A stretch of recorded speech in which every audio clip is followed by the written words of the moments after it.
José Guilherme já chegou. Fala, José. Dene, fala, pessoal. Boa tarde.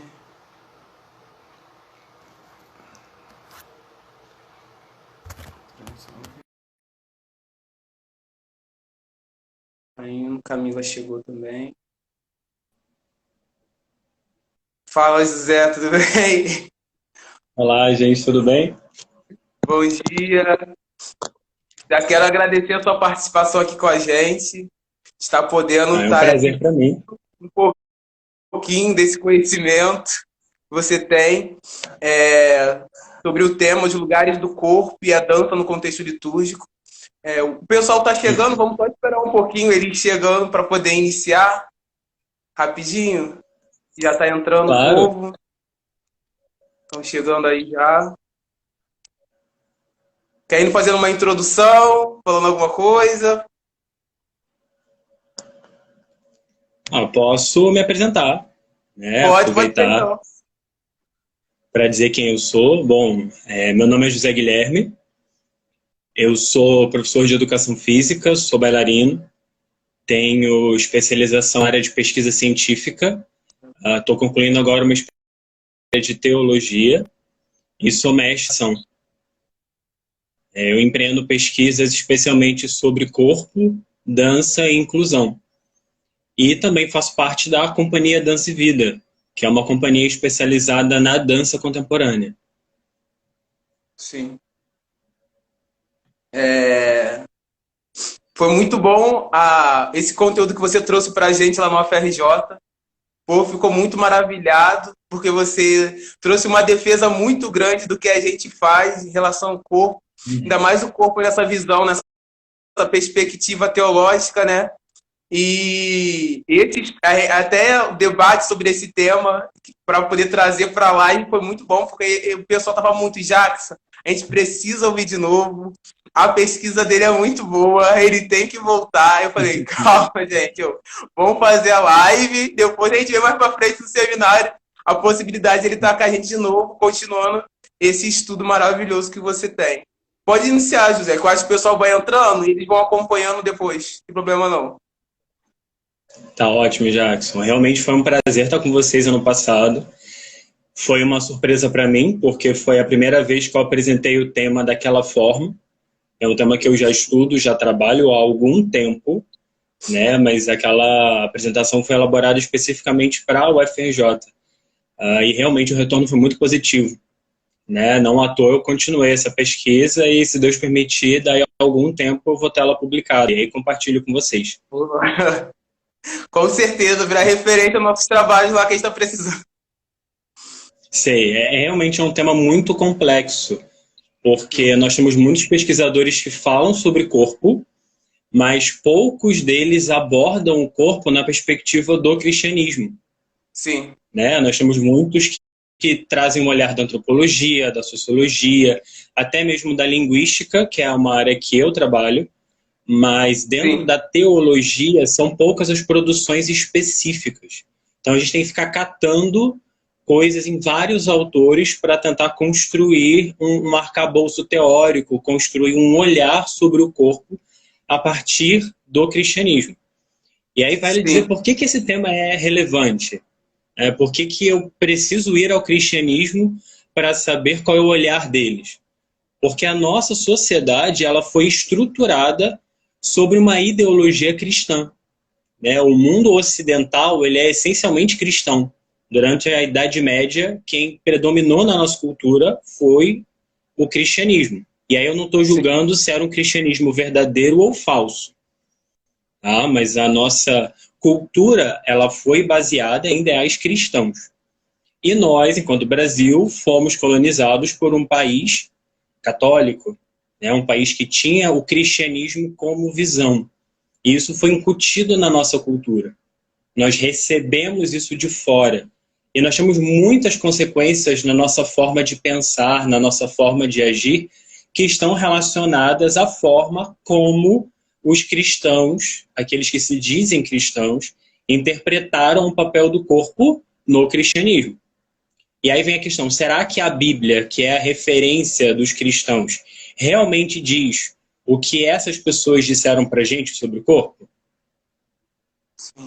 Esse é o primeiro questionamento.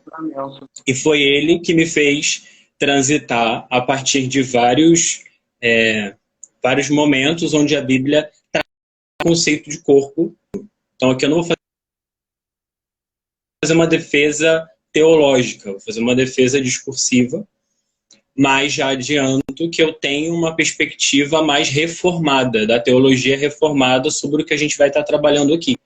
Porque, afinal de contas, existem várias formas de ler a Bíblia, né? Existem vários olhares da teologia liberal, a própria teologia católica, que é uma teologia mais ortodoxa, mais fechada. Eu tenho um olhar renovado, voltado para a teologia reformada, que aí entra, por exemplo, os ideais de Calvino, Roykema, Gruden e etc., que são grandes teólogos que a gente utiliza como base. Sim. Então, posso começar a minha fala? Pode. Estou aqui anotando. Pode começar. Perfeito. Eu vou ir citando alguns versículos, eu não vou gastar tempo lendo eles, eu vou trazer o sentido principal deles, mas aí quem está ouvindo a gente, quem for pegar essa gravação depois, né, acredito que vai ficar aí 24 horas no ar, pode ir andando e gastar um pouco mais de tempo lendo cada um dos versículos, porque é rico para o nosso entendimento. Né? Obviamente, eu vou começar em Gênesis, lá no capítulo 2, quando nós temos o relato da criação do homem e da mulher. O versículo 7 de Gênesis 2, ele conta que o homem é criado em duas partes. Primeiro tem a criação da parte material, que é o que a gente chama de corpo, e depois a criação da parte imaterial, que aí transitam os termos entre alma e espírito. Né? Tem aqueles que são tricotômicos, acham que o homem tem três partes, corpo, alma e espírito. Tem aqueles que dizem que o homem é dicotômico, tem corpo e alma. Mas a Bíblia ela é muito específica. Ela fala que não interessa a quantidade de partes que o homem tem. A Bíblia vê o homem como uma unidade. Quando o homem ele é criado, corpo, e aí alma, ou corpo, alma e espírito, ele é criado como um só. Guilherme, por que isso é interessante para a gente? Porque se nós estamos numa sociedade que valoriza muito mais o intelecto, o corpo é jogado fora. E esse não é o pensamento bíblico. Por quê? Se a gente for olhar o versículo 7, na estrutura dele, Adão já é chamado de ser humano antes de receber o sopro de vida. A ordem da criação é: Deus pega o barro, molda o barro, e aquele ali é o corpo, a parte material de Adão, que a gente poderia tocar. Depois, ele sopra o espírito de vida, e aí Adão se torna alma vivente. Não diz que Adão se tornou ser humano depois de receber o espírito de vida, não. O início do versículo diz que o homem foi formado a partir do pó da terra. Ou seja, quando só tinha o corpo, como a gente entende, o homem já era homem. Ele já era ser humano. E aí a gente tem vários outros versículos ao longo da Bíblia que vão sinalizando que os termos corpo, alma e espírito, eles são sinônimos. Às vezes a ênfase vai ser sobre o corpo material, sobre a parte material. Às vezes a ênfase vai ser sobre a parte imaterial, sobre a alma, sobre o espírito. Mas em todo o tempo, a Bíblia aborda o homem como uma totalidade. Porque Deus ele se preocupa com o homem como um todo. Não só com a salvação da alma, como era o pensamento comum na Idade Média. Guilherme, onde a gente pode ver isso mais? Em Levítico. Quando em Levítico nós temos o destrinchar dos 10 mandamentos, quando Deus ele viu as ordenanças para o povo, tem um trecho de Levítico que vai do capítulo 11 até o 15, que falam dos cuidados com o corpo. Geralmente nas Bíblias vem dizendo que são as regras referentes ao puro e ao impuro, ao que é santo e ao que é profano. Mas se a gente for lendo esses 5 capítulos, sinalizam para a gente cuidados que nós temos hoje. Vou te dar um exemplo. O primeiro capítulo, que é o 11, ele vai falar sobre cuidados com a alimentação. Deus ele ordena ao povo que tipo de alimento eles podem comer e o que eles não podem comer. E aí existe uma discussão muito grande se é porque esses animais eles são sagrados, eles não são. Mas culturalmente falando, e até biologicamente falando, os animais que Deus sinalizou para o povo não comer são os animais que têm maior índice tóxico. Vou dar um exemplo. Ele fala para não comer porco. Carne de porco é uma carne saudável? Não. Imagina comer carne de porco naquela época, onde não havia um cuidado com higiene e o povo ainda estava caminhando no meio do deserto. Não combina. Ele fala para não comer carne de marisco, por exemplo, que é um animal que tem um alto índice de toxicidade, assim como os peixes que não têm escama. São os peixes que têm maior possibilidade de causar alguma infecção, trazer alguma toxina para o corpo humano. Só que isso, gente, só foi descoberto agora, na nossa ciência. Porém, Deus, como forma de cuidar do povo, já deu esse sinal lá no 3º livro da Bíblia. Para quem perguntou aí nos comentários em qual capítulo eu estou falando sobre Levíticos de 11 a 15, que é o trecho com as leis referentes ao puro e ao impuro. E aí vai continuando o capítulo, dando várias orientações de cuidados que a gente está tendo hoje no meio da quarentena. Vou te dar um exemplo. Existem lá formas de lidar com doenças infecto-contagiosas, como a lepra, e a forma de lidar com a lepra, já que era ela transmitida pelo contato, era isolar as pessoas que estavam doentes. O que nós estamos fazendo hoje com quem está infectado com o coronavírus? A gente isola. Se ele está com um quadro leve, isola em casa. Se o quadro é severo, isola no hospital. Para que não haja contato e não haja proliferação do vírus. Os imunologistas, inclusive, consideram que Moisés é o pai da imunologia, porque ele foi o primeiro a dar direções sobre como lidar com processos infecciosos. Guilherme, por que isso é relevante? Porque Deus só ia dizer isso para o povo se Deus se preocupasse com a saúde do povo. Se preocupasse com o corpo do povo. Senão não ia ter sentido uma lei desse tipo estar entre as principais leis que Deus dava. Porque em Levítico tem todas as leis de convivência do povo. Tem leis sobre sacerdócio, tem leis sobre como lidar com o outro e tem as leis de saúde, que na época foram dadas como lei para que o povo pudesse obedecer.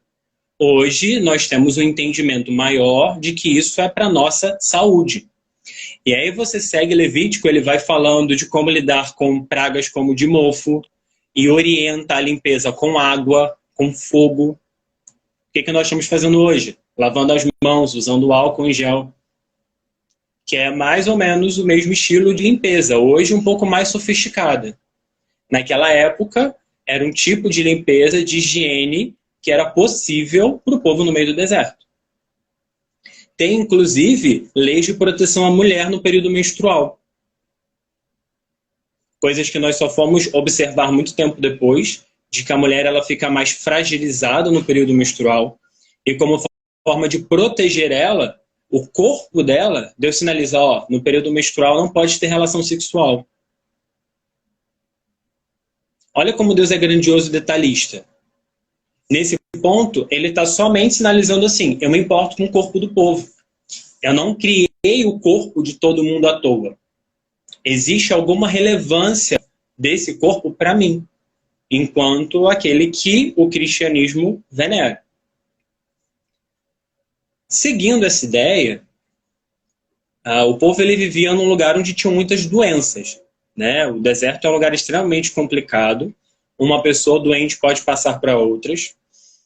E a gente tem situações de animais peçonhentos no meio do deserto. Exemplo era a cobra. E você encontra muitas com alto nível de veneno no meio do deserto. O que Deus faz para que o povo não morra com essas cobras?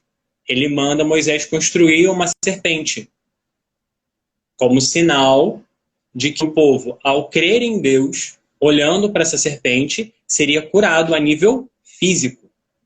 E quando ele diz isso, ele se apresenta com um nome diferente, que é Yahvé Ropekah, que na tradução significa Deus que cura.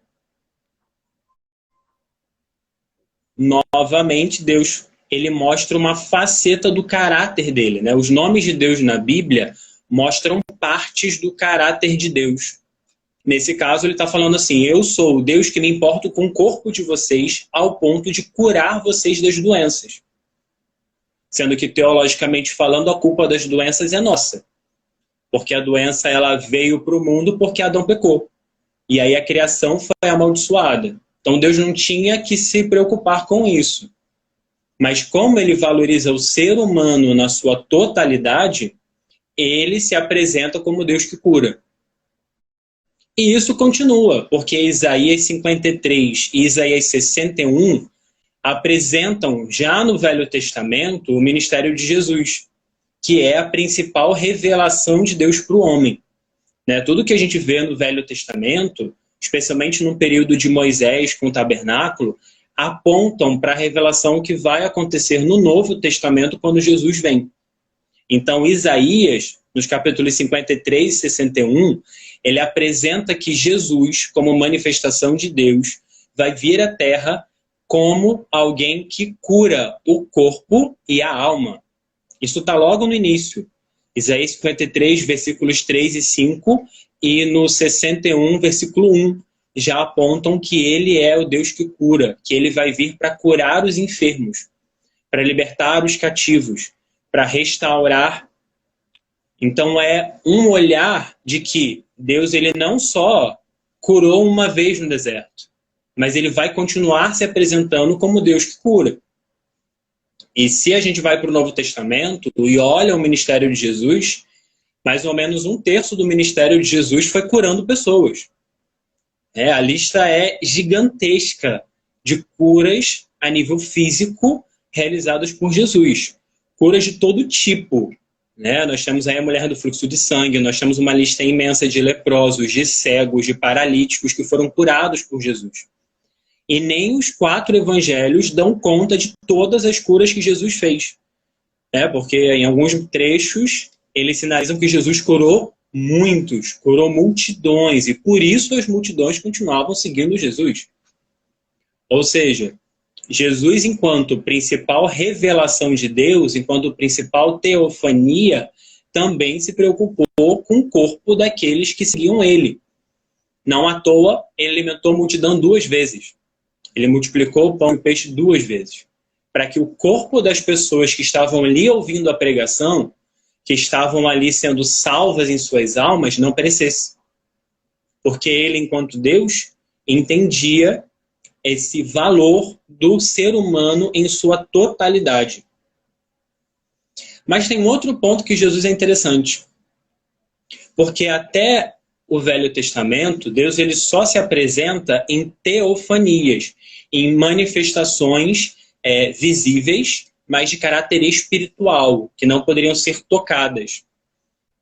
Jesus, ele é um outro nível de revelação de Deus, porque ele vem em corpo. A gente encontra isso, por exemplo, em Lucas 1:31, quando fala que Jesus nasceu de mulher. Ou seja, Jesus ele veio à Terra a partir de uma mulher, no caso Maria, para que ele pudesse ter a constituição física, a constituição corporal de um ser humano. Teologicamente, a gente entende que Jesus ele é Deus e é homem. Ele é 100% Deus e 100% homem. Ou seja, Jesus veio em corpo físico. E esse corpo físico de Jesus, ele permaneceu até a ressurreição. E aí vem um ponto que é sensacional, que Jesus ele morre na cruz, ele passa 3 dias morto e ele ressuscita em corpo. Nos trechos dos evangelhos que contam que os discípulos vão até o túmulo para tentar encontrar Jesus. A gente tem Maria Madalena no túmulo, quando o túmulo se abre eles não encontram nada. Não é porque o corpo de Jesus foi roubado, mas porque ele ressuscitou em corpo. E depois ele aparece para os discípulos provando que ele ressuscitou em corpo. Lucas 24, os versículos 39 até 43, Jesus gasta um tempo aí mostrando para os discípulos que ele ressuscitou em corpo físico. Tanto que ele fala para Tomé, Tomé, toca aqui, encosta nos meus machucados para você ver que esse corpo é o mesmo que estava lá na cruz. É esse corpo que ressuscitou. E ele é tão corpo que Jesus come. A gente tem uma ideia de que Jesus ele é espírito porque ele entrou no meio da reunião que estava em portas fechadas para falar com os discípulos. E aí é complicado dizer se ele se teletransportou, se ele transpassou a parede, se ele mandou a porta abrir. A Bíblia não fala essa informação. Mas a Bíblia ela é bem clara em dizer que Jesus, enquanto um ser humano, que ele cumpriu as necessidades fisiológicas dele, que ali estava representado por se alimentar. E aí depois os discípulos, né, que viraram apóstolos, continuam lutando para que as pessoas acreditem que Jesus ressuscitou em corpo e que ele veio à Terra em corpo. Tanto que em 1 João 4, João ele afirma que você perguntar a um espírito maligno se Jesus veio em corpo ou em espírito é uma forma de você saber se ele é um espírito de luz ou não. O que ele está dizendo? Que somente alguém que recebeu a revelação do Espírito Santo pode acreditar que Jesus veio em corpo. E ele coloca isso como padrão. Aqueles que questionam que Jesus veio em corpo, eles não são de Deus. Eles não tiveram a revelação do Espírito. Quem nega que Jesus veio em corpo é do maligno. Olha como isso é tremendo. Olha como existe um valor extremamente alto a nível espiritual de Jesus ter vindo em corpo. Mas mais importante do que ele vir em corpo, do que ele ressuscitar em corpo, é que Jesus subiu em corpo para os céus. Isso é assustador, porque se a gente for pensar na implicação de que Jesus ascendeu aos céus, hoje Jesus está em corpo físico lá no céu. Quando Jesus se tornou Deus e homem, né, ele é as duas coisas, Deus homem, ele permaneceu nesse estado humano, corporal. Porque lá no final, em Atos 1:9, e no final dos evangelhos, diz pra gente que Jesus foi elevado aos céus. Ele não sumiu. Jesus, ele subiu aos céus. E aí, no meio das nuvens, ele desapareceu. Os teólogos reformados, eles interpretam esse versículo dizendo que Jesus ele foi elevado para que a gente pudesse entender que quando nós também chegarmos na glória, quando a gente morrer e aí os salvos forem para o céu e as pessoas que não foram salvas forem para o inferno, na teologia bíblica, isso vai acontecer em corpo. Jesus ele não desapareceu e foi para o céu. Ele foi elevado. Tem a ideia de que aquilo que hoje é limitado, aquilo que hoje, como parte do nosso corpo, essa constituição física, que é limitada, ela vai ser de alguma forma transformada para poder chegar aos céus. E quem vai explicar isso para a gente são os apóstolos. Né? Paulo, especialmente, em Filipenses 3, nos versículos 20 e 21, ele fala que a semelhança de Cristo, que teve um corpo glorificado, nós vamos receber um corpo do mesmo tipo que o corpo glorificado de Jesus. Aquela transformação que Jesus passou pós-ressurreição, né, ao ponto de que os discípulos não reconheciam ele muito bem, porque o corpo dele estava diferente, vai acontecer com os salvos, para que eles possam chegar aos céus. E aí em 1 Coríntios 15, nos versículos 51 até 53, Paulo explica isso de uma forma um pouco melhor. Ele coloca a diferença entre o corpo humano, esse corpo aqui que é corruptível, que é limitado, que tem doença, que pega coronavírus, esse corpo que passa fome, que morre, entre um corpo que é incorruptível, ou seja, um corpo que ele não está limitado às consequências do pecado. Né? Como eu falei antes, tudo o que nós temos de doença, de dor, de sofrimento e de morte, biblicamente falando, é consequência do que Adão fez lá atrás. Não faz parte do plano original de Deus. Se não faz parte do plano original de Deus e aconteceu depois da criação do homem, o corpo que foi criado lá em Adão ia, de alguma forma, permanecer com Deus durante a eternidade. Como o homem pecou, o corpo ele teve consequências. Ele começou a sofrer os males desse tempo, que é a fome, a dor, a perda, a morte. Para que a gente possa chegar nos céus, nós passamos por uma transformação, que só vai acontecer, segundo a Bíblia, quando Jesus voltar a segunda vez, né? Quando ele retornar para salvar os seus. Quando isso acontecer, aqueles que são de Deus, os salvos, vão ter um corpo transformado igual a Jesus.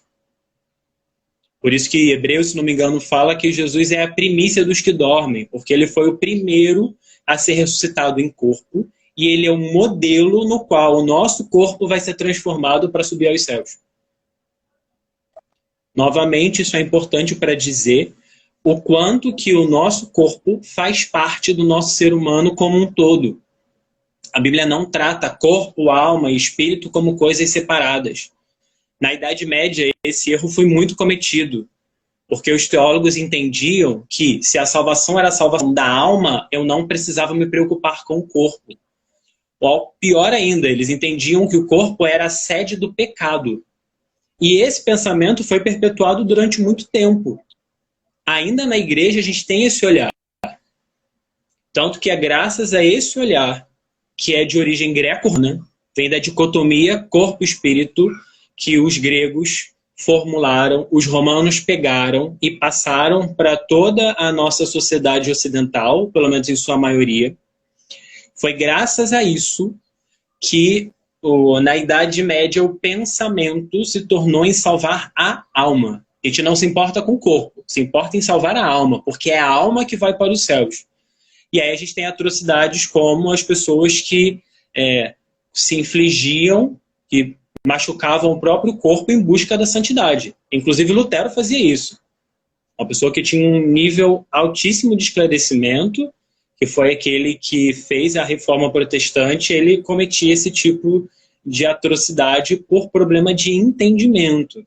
Né? Ele ainda não tinha alcançado esse discernimento, né?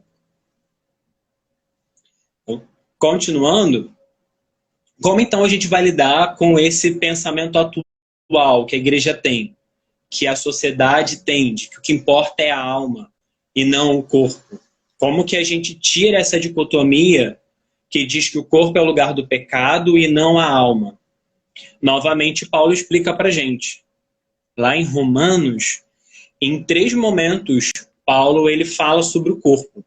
Em Romanos 3, ele vai usar símbolos corporais, partes corporais, para falar do pecado. E aí ele relaciona essas partes do corpo ao pecado. Só que em Romanos 6, ele faz o oposto. Ele fala que nós devemos entregar o nosso corpo como algo santificado a Deus. Aí você fica assim, gente, Paulo é louco. Como que Paulo ele se contradiz no mesmo livro? Logo, Paulo que é tão estudado, né? Paulo que é um dos maiores teólogos da Antiguidade, que desvelou o Antigo Testamento para a gente a partir de Jesus. Não foi à toa. A chave para entender esses 2 capítulos está no capítulo 12 de Romanos.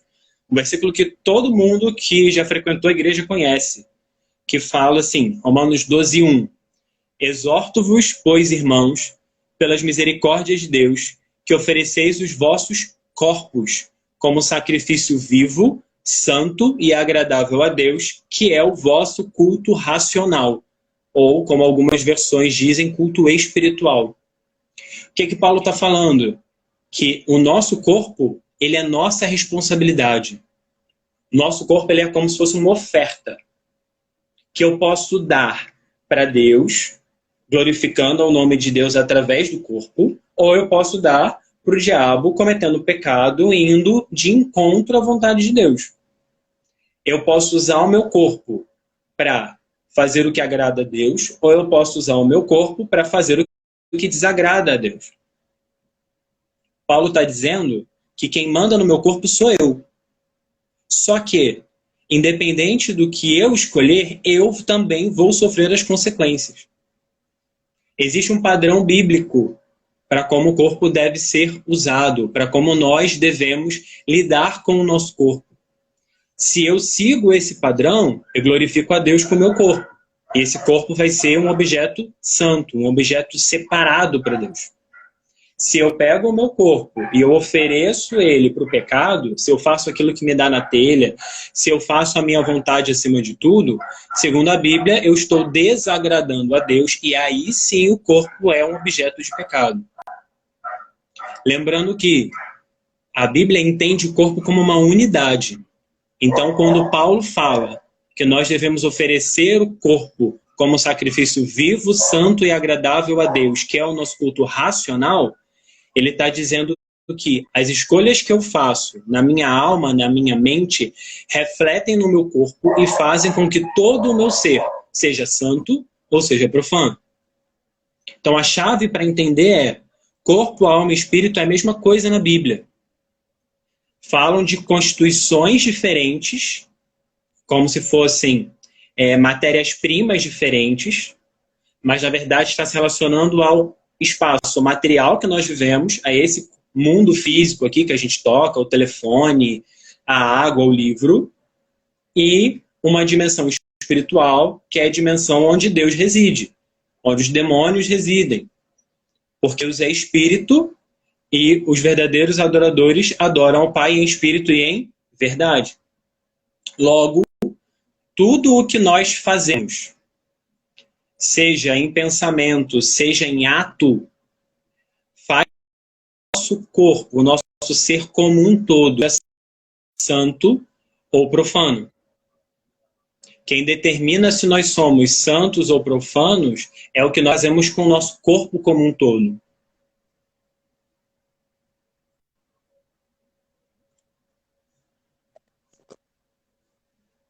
Voltou? Travou? Voltou já? Voltou.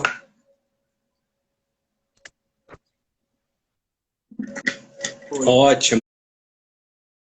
Bom que eu bebi água. Pode É muita continuar. informação para pouco tempo. Verdade. Mas eu prometo que eu vou escrever e aí vocês vão ter isso escrito que é mais fácil, tá? Agora eu vou para a minha última parte, para a gente poder abrir para perguntas, que eu já vi que tem perguntas aí durante os comentários. Então, aonde a dança entra nessa história toda? Primeiro que a dança é feita com o corpo, né? Os grandes estudiosos da dança sinalizam a dança como uma expressão física da alma. Né? Quando eu danço, eu estou colocando em movimento aquelas sensações, pensamentos, as emoções que estão no meu consciente ou no meu subconsciente. Na Bíblia, isso não é muito diferente.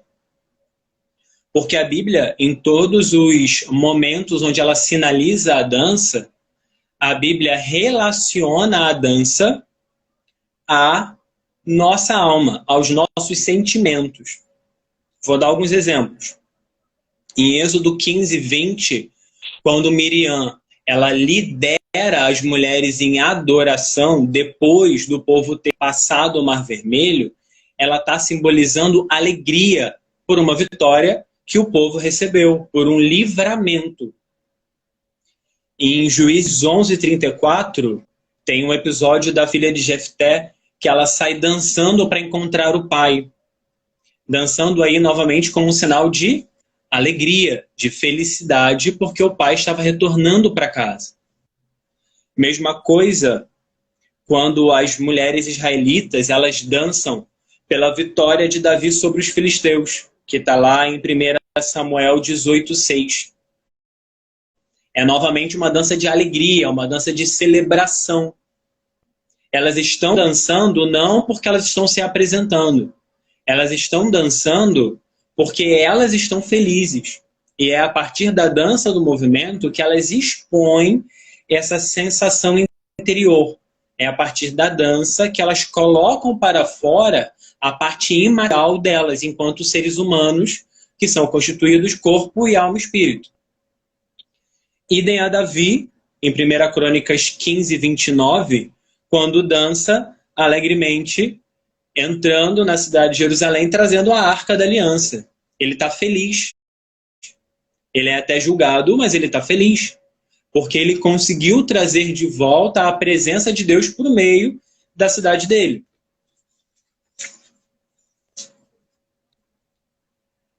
Essa relação ela aparece em outros versículos. Vou dar exemplo de Eclesiastes 3:4, que fala que há tempo de chorar e tempo de rir. Há tempo de prantear e tempo de dançar. Esse versículo é legal porque no judaísmo a forma de escrita é: eu falo a mesma coisa duas vezes ou mais usando sinônimos. E aí, Eclesiastes, o autor de Eclesiastes, vai colocar tempo de chorar como sinônimo de tempo de prantear. E vai colocar tempo de rir como sinônimo de tempo de dançar. Logo, na perspectiva bíblica, a dança ela representa as emoções. Se a dança ela está ausente, significa tristeza. Mateus 11:17 fala que tocamos flauta e vocês não dançaram.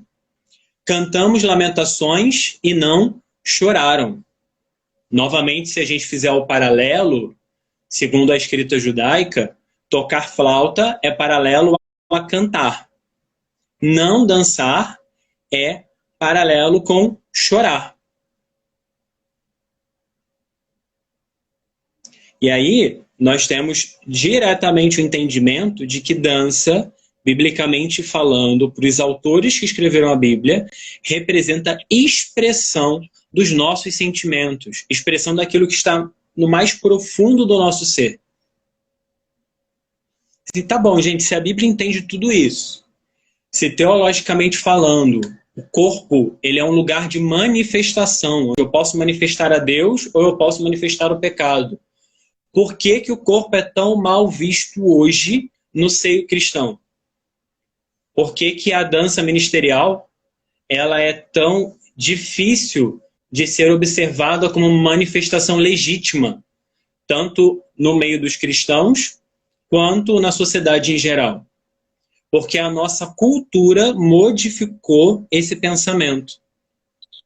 Até o Novo Testamento, nós ainda temos alguns sinais da dança presente como algo viável. Jesus, quando ele fala a parábola do filho pródigo, que representa a entrada de alguém nos céus, como que o céu se comporta quando alguém aceita a Jesus, existe dança. E a dança ela acontece no céu, que na parábola é representada pela casa do pai e dos filhos. Quando os filhos estão comemorando, quem está comemorando na parábola seriam os céus, os anjos, os seres celestes. Então, segundo Lucas 15, vai ter dança no céu. O problema é que a igreja ela começou a interpretar a dança e o corpo a partir de alguns tipos de dança que foram surgindo ao longo da igreja primitiva e da Idade Média. Nós temos muitos rituais pagãos, ou seja, não cristãos, que eram realizados com dança, com movimento. E muitas vezes, esses tipos de culto, eles entravam no culto cristão, especialmente a partir do sincretismo que a Igreja Católica promoveu desde o século III, quando ela se tornou uma religião do Estado romano. Daí para frente, a Igreja Católica começou a misturar muitas coisas. E aí os padres, especialmente naquela época o clero, como forma de ordenar as coisas, tirou toda a manifestação corporal de dentro do culto. Os padres fizeram um afastamento do movimento, dando prioridade aí à alma, dando prioridade à palavra, à pregação. que também não deu muito certo, porque eles pregavam em latim e as pessoas falavam outras línguas.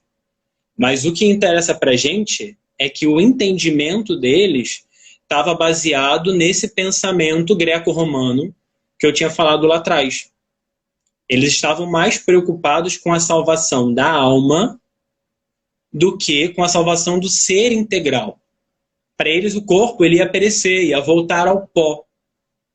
Eles não atentaram para essas passagens que sinalizavam a ressurreição do corpo.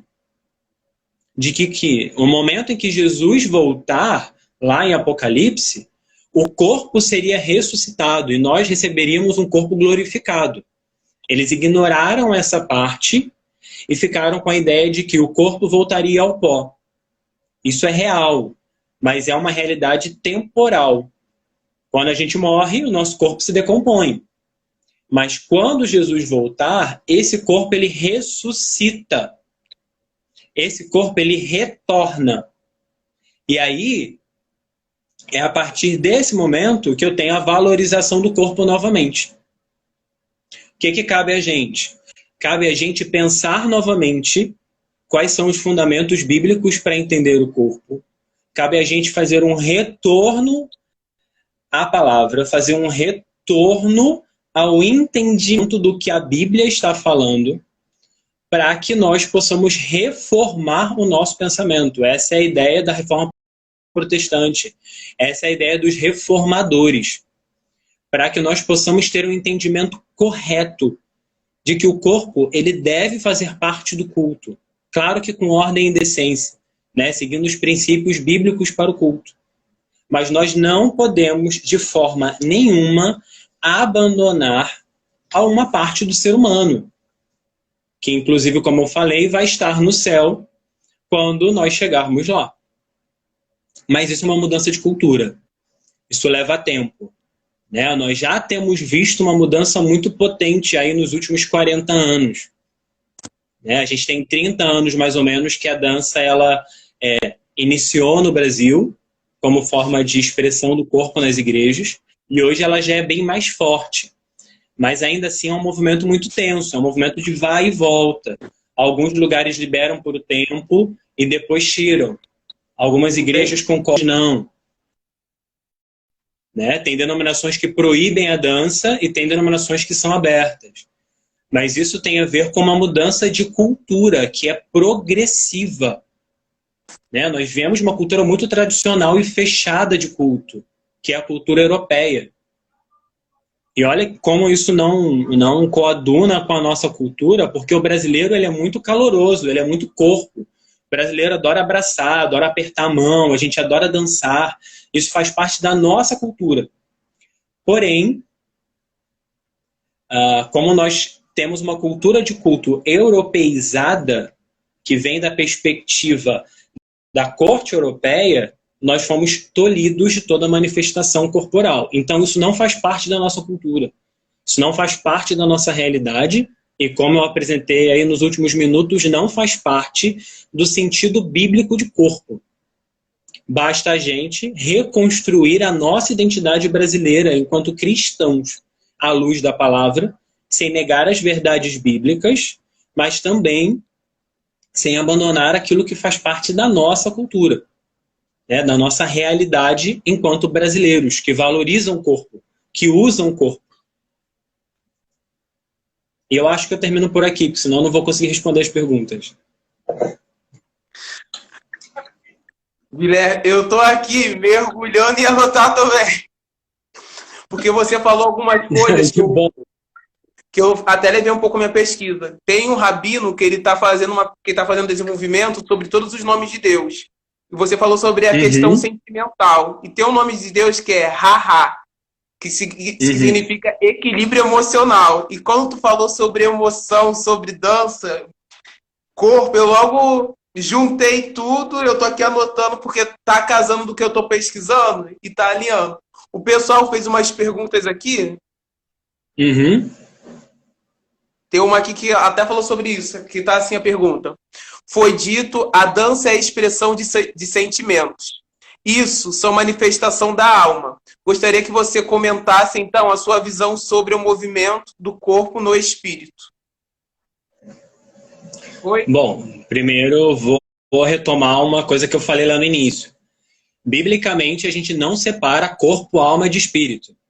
Tá? Isso aí é um entendimento teológico mais recente, baseado em 1 Tessalonicenses 5, 23 ou 25, se não me engano, que Paulo ele vai falar que nós devemos preservar nosso espírito, alma e corpo irrepreensíveis até a volta de Jesus. A Bíblia ela entende o corpo, o ser humano, como uma totalidade. Então não existe movimento no espírito, existe movimento nos três. Se a gente for entender a nível tricotômico, né, vamos supor que eu estou pensando que o homem é dividido em três: corpo, alma e espírito. Na ideologia tricotômica, o espírito é a minha conexão com Deus.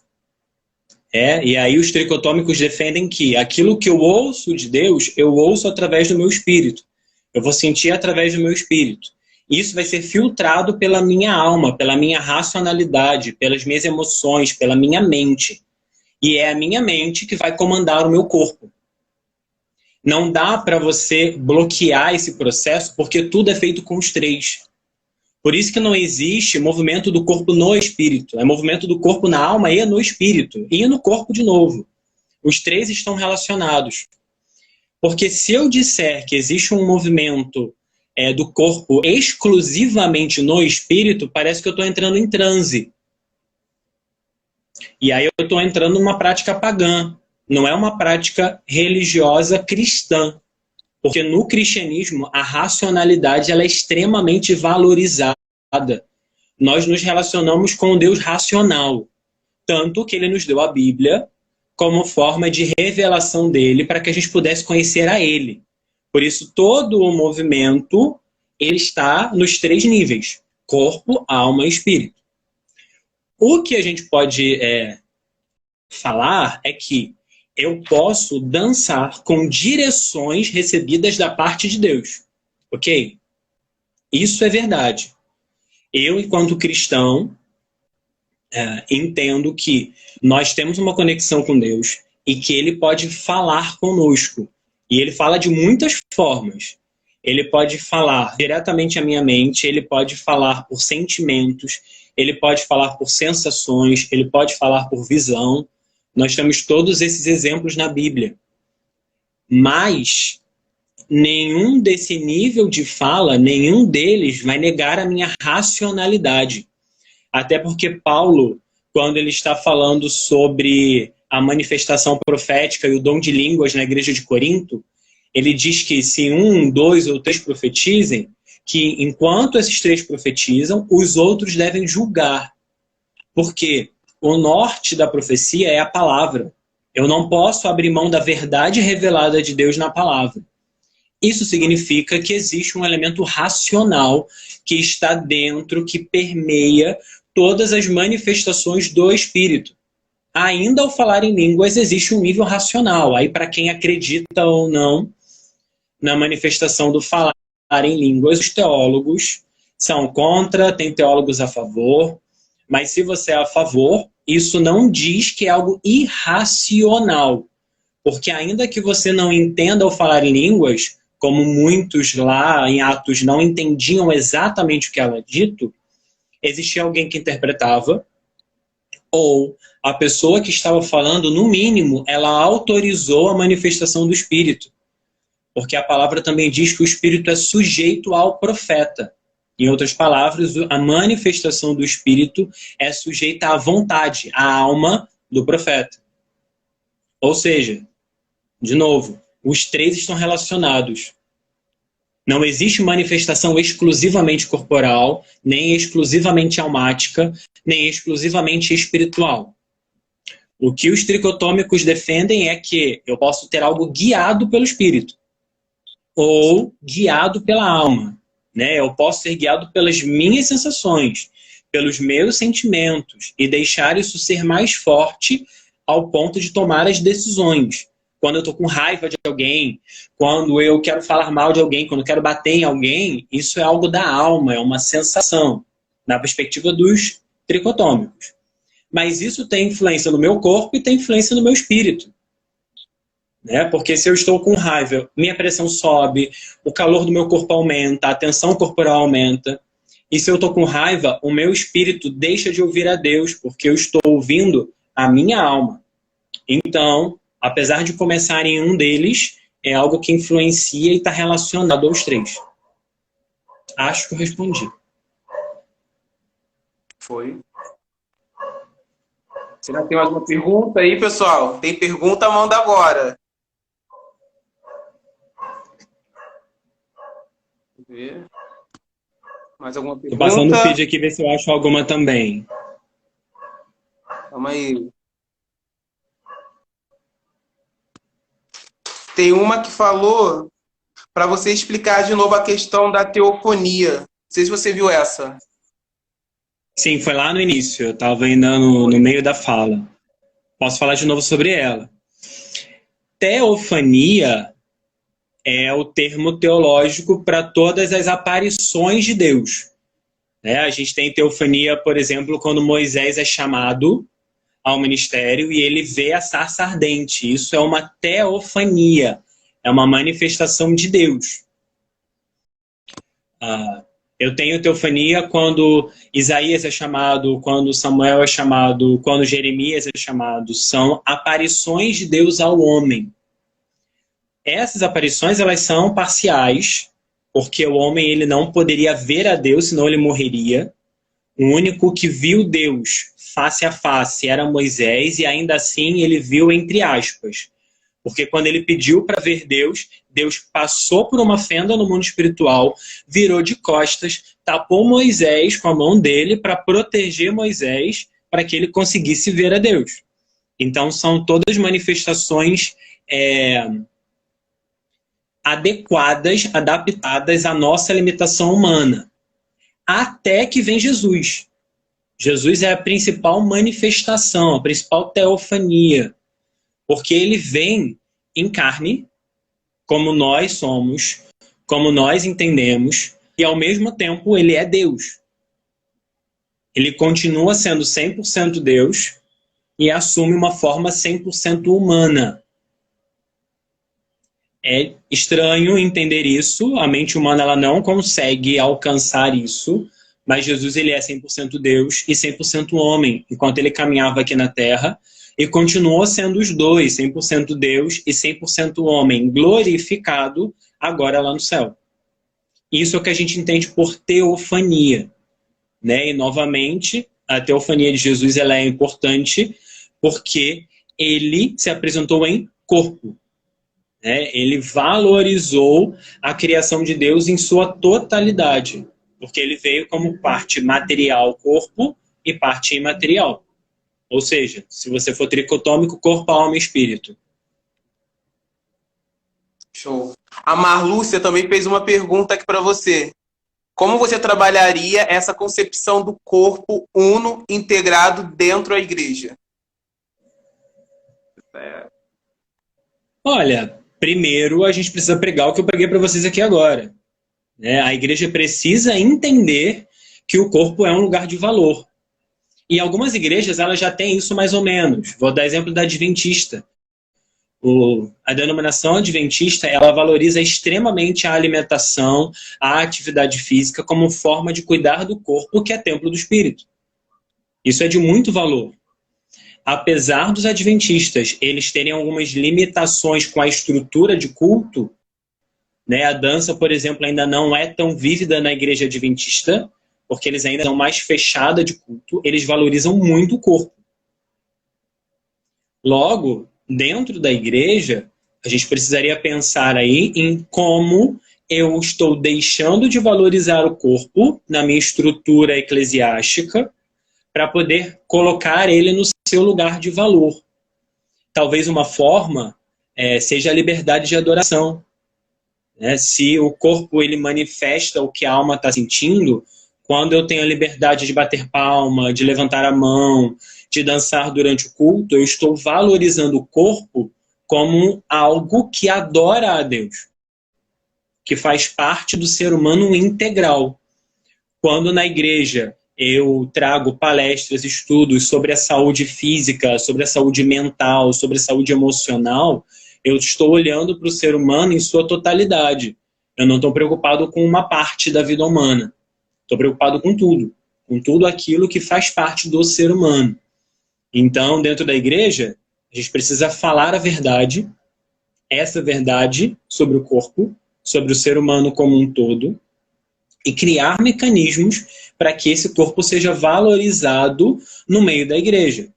Claro que nem tudo cabe no culto, mas cabe na estrutura da igreja como uma instituição, né? Como um ajuntamento de pessoas que vão cuidar de todas as áreas da vida humana. Foi. Teve outra pergunta aqui, Guilherme, da Bianca. Ela disse assim: sou adoradora através da dança e sinto que quando estou na igreja, envolvida no espírito, uma presença maior, eu consigo fazer passos que sozinha não conseguiria, nem no ensaio. É possível ou é só impressão? Olha, é possível sim, porque quando Paulo ele vai descrever os dons para a gente em várias listas, em Coríntios, Efésios, em Romanos, ele fala que o dom é uma capacitação sobrenatural do Espírito sobre nós. É algo que nós recebemos do Espírito para fazer. Então, nos momentos onde nós recebemos uma visitação especial do Espírito, é plausível que ele nos capacite de modo sobrenatural. E aí te falo como uma pessoa que tem experiência na dança, é muito diferente você dançar você e você dançar com o Espírito Santo agindo. Sou coreógrafo, eu tenho experiências de montar coreografias que eu sei que vieram da minha mente, e eu tenho experiência de montar coreografias que os passos vieram de uma forma inexplicável. Vieram literalmente porque Deus, o Espírito Santo, me inspirou. A qualidade técnica, a beleza, a fluidez é completamente diferente. Então, isso é sim possível. Não vou dizer para você que isso é regra. Isso é possível. Mas o Espírito Santo ele faz aquilo que cabe a ele, no momento dele, conforme a vontade dele. Nós apenas abrimos o caminho para que ele faça. Teve outra pergunta aqui do Jefferson. Essa pergunta diz assim: o reino de Deus veio para alcançar todas as nações, e isso indica que as danças de cada cultura englobam no culto. Como definir uma dança litúrgica, já que muitas culturas poderiam ser englobadas? Ótima pergunta, Jefferson. Ótima pergunta essa. A gente não vai definir dança litúrgica como um estilo de dança. O maior erro que nós cometemos nas igrejas, entre os cristãos, é tentar definir que tipo de dança se tem que dançar dentro. Né? Já tem pessoas que teorizaram dizendo que o balé clássico é a única que serve para dentro da igreja. Tem gente que diz que tem que ser só dança profética, como se fosse uma modalidade. Tem gente que diz que é só dança espontânea. Nada disso é verdade. Nós estamos falando de cultura. E como o culto ele muda de cultura para cultura, o estilo de música muda de cultura para cultura, o estilo de dança muda de cultura para cultura. Qual que é o padrão que Jesus nos dá? A motivação. A motivação é importante. Se uma dança ela tem caráter sensual, que é o que a gente mais briga hoje em dia, ela não vai caber dentro de um culto. Ela não vai estar adorando a Deus. Se é uma dança técnica, qual o problema? E técnica é técnica em todos os sentidos. Não é técnica acadêmica, balé clássico, jazz, contemporâneo e moderno. É técnica porque é uma dança que tem uma estrutura criada. As danças afro são totalmente cabíveis como forma de adoração no culto, assim como as danças orientais. O que nós precisamos retirar delas? Aquilo que não enaltece ao nome de Deus. Por exemplo, na dança indiana, existem símbolos na mão que representam deuses. Se eu faço um gesto que representa da igreja, eu certamente não estou adorando a Deus com aquela dança. Mas se eu uso a estrutura, a base da dança indiana, e uso os movimentos que não têm simbolismo específico com os deuses indianos, eu posso adorar a Deus através dela. Cabe o meu coração, cabe a intenção que está dentro vamos de voltar de mim. novo às perguntas. Porque o que sinaliza se algo é adoração ou não, voltamos. Voltou, o tempo acabou. Quando eu fui ver 122 pessoas, eu falei, gente, todo mundo. Acabou, vamos embora lá. Viam as perguntas, tinha algumas pessoas que enviaram pergunta, Bianca, Reivinha também, que se perderam algumas perguntas pelo caminho. Manda de novo, gente, a pergunta que a gente responde, não tem problema. Vou voltar então ao que eu estava falando, tá? Para concluir. O que vai definir se a dança ela é para adoração ou não, se aquele estilo que é usado em determinada cultura, ele serve para o culto como algo litúrgico ou não, é a motivação do coração de quem faz. Eu vou dar outro exemplo. Eu dei da cultura indiana. Né? Imagina o jazz dance. O jazz dance ele tem um caráter sensual muito forte na sua estrutura técnica. Mas isso não é a única coisa que está no jazz. Eu tenho ali muitas técnicas, muitos estilos que podem ser usados, muitas formas de dançar do próprio jazz que eu posso transpor para usar na igreja. O que vai rolar aí para eu decidir o que pode ou não ser usado? Meu bom senso. Eu não vou utilizar quadril para dançar dentro da igreja se na minha cultura o quadril é algo que vai escandalizar as pessoas. O brasileiro tem muito problema com o quadril. Mas o quadril foi Deus que fez. Tá? O quadril não é um objeto de pecado. Nós, por conta da nossa cultura, por conta do nosso pensamento, relacionamos o quadril à área sexual. Por isso, quando a gente vê alguém movimentando o quadril, nós temos dificuldade. Isso gera em nós uma relação com o pecado. Talvez em outra cultura, isso não faça diferença. Tem culturas que mostrar o ombro é algo extremamente sensual. No Brasil, especialmente Rio de Janeiro, mostrar o ombro é quase nada. Então, vai muito da nossa sabedoria em discernir aquilo que pode ou não ser usado em cada lugar. Paulo, novamente, é um ótimo exemplo disso. Ele foi pegar um deus grego, chamado Deus Desconhecido, uma estátua que tinha lá na Grécia, e usou essa estátua para apresentar o Deus verdadeiro para os gregos. É absurdo se você pensar que Paulo pegou uma imagem feita para um deus pagão e usou essa imagem para apresentar Deus para o povo. Por quê? Era a forma como o povo iria entender. Era o melhor caminho que ele tinha naquele momento para apresentar a Deus, como o Deus desconhecido. Então, aí vai falar sobre Romanos. Como Romanos 12 indica, nós podemos usar a dança das duas formas. Eu posso usar ela para glorificar a Deus, ou eu posso usar ela para desonrar a Deus.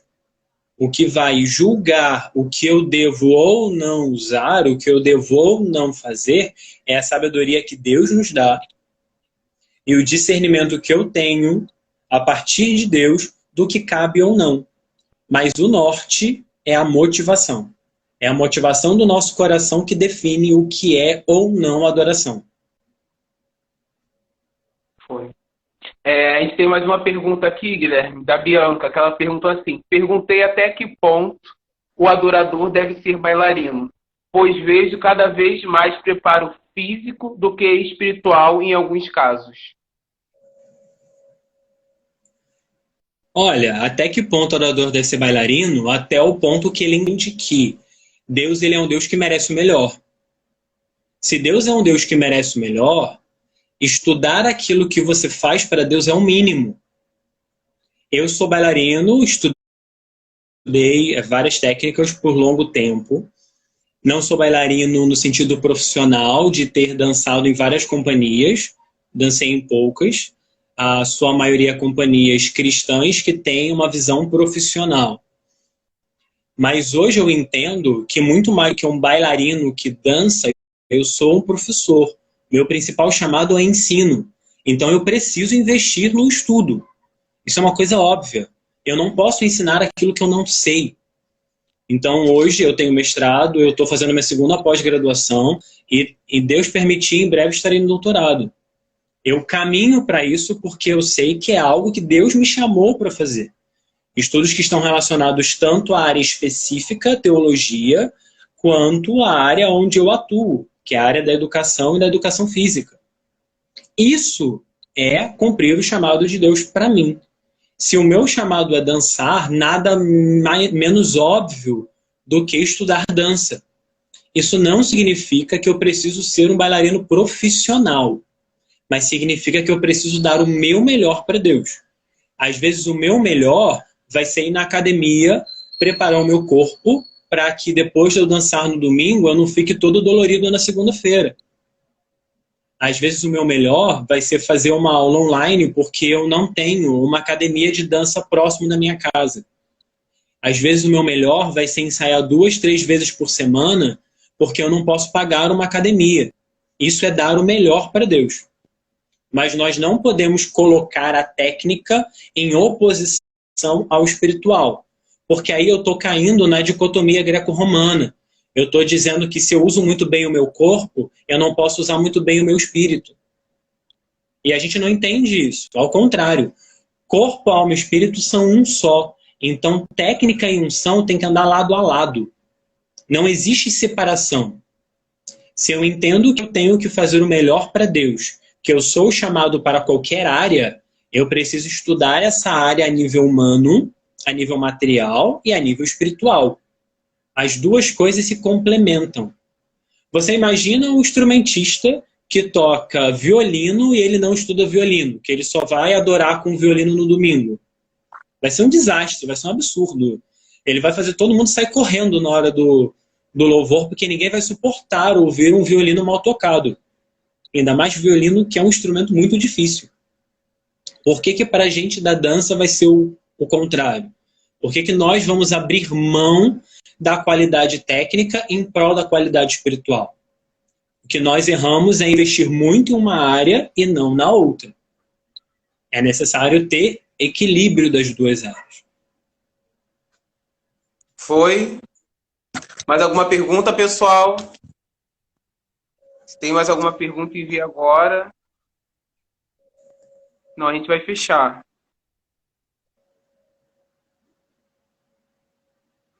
Mais alguém? Fiquem tranquilos, eu salvei a live. Várias pessoas perguntando, você salvou? Tá salvo. Fiquem calmos. Ótimo. Vamos marcar outra com o Guilherme, pode ficar tranquilo. Temos mais uma semana aí. Vamos ver a disponibilidade dele para estar com a gente de novo. Mais alguma pergunta, alguém? Enquanto o pessoal manda pergunta, Jackson, posso fazer um convite para todo mundo? Pode. Eu ia você falar sobre seus trabalhos, a companhia, o curso. Pode falar. Ótimo. Como vocês sabem, eu sou da companhia Dança e Vida, né? Vocês podem conhecer a companhia aí no meu Instagram. Tem o Instagram da companhia, tem o site. É só procurar Cia Dança e Vida. Você vai encontrar, ó, Cia Dança e Vida acabou de entrar aí na nossa live, por exemplo. Acabou de entrar alguém aí pelo nosso Instagram. Vocês podem procurar a gente, vão ver o que nós fazemos. Nós temos espetáculos, vários cursos, congressos. A gente viaja muito Brasil e mundo ministrando aulas. Então, na sexta-feira, né, se não me engano, a Camila Amaral, que é da companhia, vai estar ministrando também aqui, né, no seminário de dança. E o nosso próximo projeto vai acontecer na quinta-feira, na sexta-feira, dia 10. Sexta-feira, dia 10, sexta de Páscoa, nós estamos com um movimento que já tem 82 nações participando, que nasceu no meio dos artistas brasileiros e que já alcançou o mundo inteiro. Serão 24 horas de adoração ao redor do globo. Está marcado aí, ó, Worship Day, dia 10/4 desse ano. Sim. Será um dia onde nós vamos adorar a Deus, onde nós vamos orar, nos arrependendo dos nossos pecados individuais e da nossa nação, e vamos cear em família. Isso vai ser feito ao longo de todo o globo, começando pela Groenlândia às 5 da manhã, lá vai ser 8 da noite, e aí conforme o fuso horário vai mudando, cada país vai entrando e vai participar do Worship Day. Todos os países, cada um, às 8 horas do seu país. Nós vamos ser às 8 horas do nosso país. Tá? Tem um Instagram específico, Worship Day Movement. Marca aí, gente, vocês que estão aí no comentário, por favor. Tem essa hashtag Worship Day 2020. E vocês podem entrar lá, participar. Todas as grandes lideranças de arte do Brasil e do mundo estão participando. Né? Várias pessoas que falaram aqui, que vão falar, fazem parte do movimento. Ana Paula Valadão faz parte, Isabel Coimbra faz parte, Viva Larini, Isabel Coimbra. Todos os grandes líderes de arte do Brasil e mundo estão dentro, assim como várias igrejas, vários pastores. Tá aí o Instagram do Worship Day Movement. E nós, enquanto representantes da arte do Brasil, não podemos ficar de fora. É essencial que nós estejamos em unidade com o nosso povo. Né? Essa quarentena não veio à toa. Ela tem dado para a gente oportunidades sensacionais de crescimento, de estudo, de revisão da nossa vida, de contato com outras pessoas, de provar o nosso coração se a nossa motivação está no lugar certo. E esse movimento é um movimento que surgiu dessa quarentena, dessa necessidade do povo de Deus se unir, trabalhar, orar, adorar junto, dançar junto, cantar junto, seja o que você fizer em unidade. Até porque Deus, ele é um Deus que sempre clamou pela congregação do seu povo, pelo trabalho junto, independente da distância. O povo de Deus é um só. Nós precisamos que são. Então fica aí o convite, o Worship Day Movement, vai ser na próxima sexta-feira, dia 10 às 8 da noite. A gente está com 2 públicos, então se você tem vontade de conhecer esse movimento da dança cristã, dança litúrgica, dança ministerial, tudo que o Guilherme está falando, vão lá, curte, compartilha, porque tem bastante gente da universidade que está nos acompanhando, mandaram mensagem ontem perguntando sobre o que era o Ponte da Dança, as palestras. E para você poder entender que dança é essa nessa perspectiva que a gente trabalha, é interessante você ver os trabalhos com a dança nesses ambientes específicos que ela está se fazendo presente nessa perspectiva teológica. Então, se você tem interesse de conhecer mais a profundo, para saber, até mesmo lá na academia, na UFRJ, ou qualquer outra federal que você faz parte, ou qualquer outra universidade na sua pesquisa, entra, participa. Porque a dança dentro do ambiente eclesiástico, ela tem um baseamento teórico, assim como o Guilherme veio afirmando sobre o corpo, né? Ele falou muito bem sobre o corpo, sobre a dança. Os trabalhos que ele faz com a companhia é um trabalho maravilhoso. Eles também estiveram em cartaz lá no UFRJ, no seminário, se apresentaram. Foi maravilhoso. O pessoal ficou assim, eu não sabia que dentro das igrejas tinha esse trabalho. Tem esse trabalho dentro das igrejas e a gente quer apresentar ele para vocês. O Worship Day já é outro movimento, que é um movimento, né, mundial, que está acontecendo. E até é legal vocês também estar participando para estar vendo que movimento é esse, até vocês para descobrirem que dança é essa, que movimento é esse que a gente faz. Quer falar mais alguma coisa, Guilherme? Acho que não. Acho que eu não tem mais nenhuma pergunta, né, para a gente hoje. Sei que o povo tem que almoçar. Falou do curso de capacitação já? Não especificamente, né? A gente tem muitos cursos, muitos movimentos, congressos. Nós temos um curso de capacitação que ele abre todo ano. É uma turma fechada em São Gonçalo. Nossa companhia é de São Gonçalo, Rio de Janeiro, onde nós capacitamos pessoas que trabalham nas suas igrejas, que são líderes nas suas equipes, nas suas igrejas, para trabalhar com dança. Então, nós damos uma capacitação a nível teórico e a nível prático. Mas é um curso muito fechado, nós temos poucas vagas. Ele abre vaga todo dezembro e janeiro. Você participa de uma seleção, porque esse ano nós só tivemos 18 vagas. Então ele é bem fechado. É em São Gonçalo. Tem curso, tem custo sim. Vocês podem entrar lá no site e ver todas as informações. Mas, para quem é de longe, para quem não conseguiu participar esse ano, vira e mexe, nós também ministramos congressos, eventos.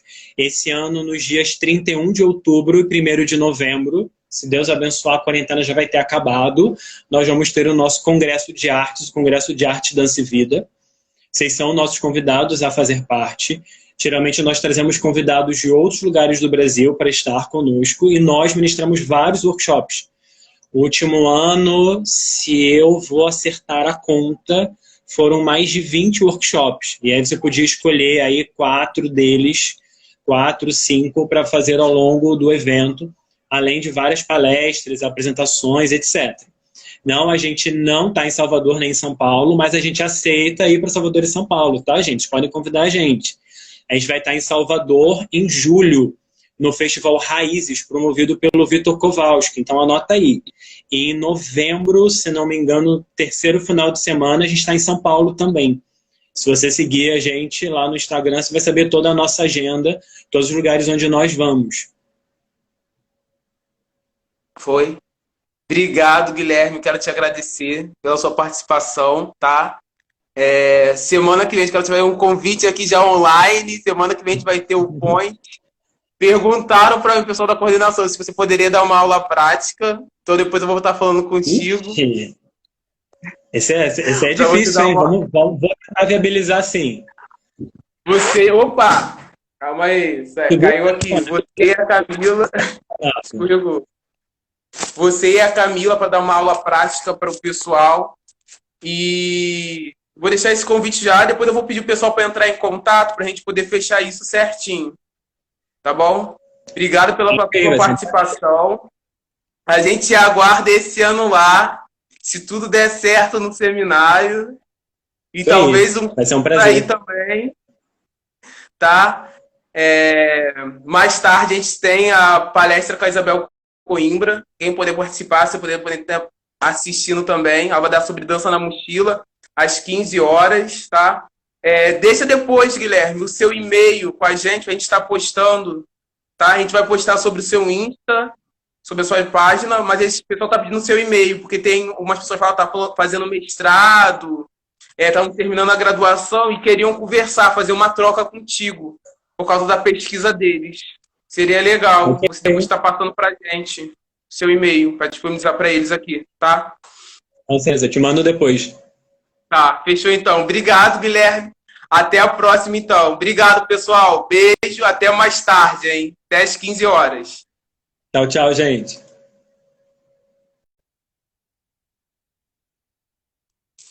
Foi, tchau, beijo, pessoal. Aguardo vocês mais tarde, hein? Deixa eu encerrar aqui, vou salvar.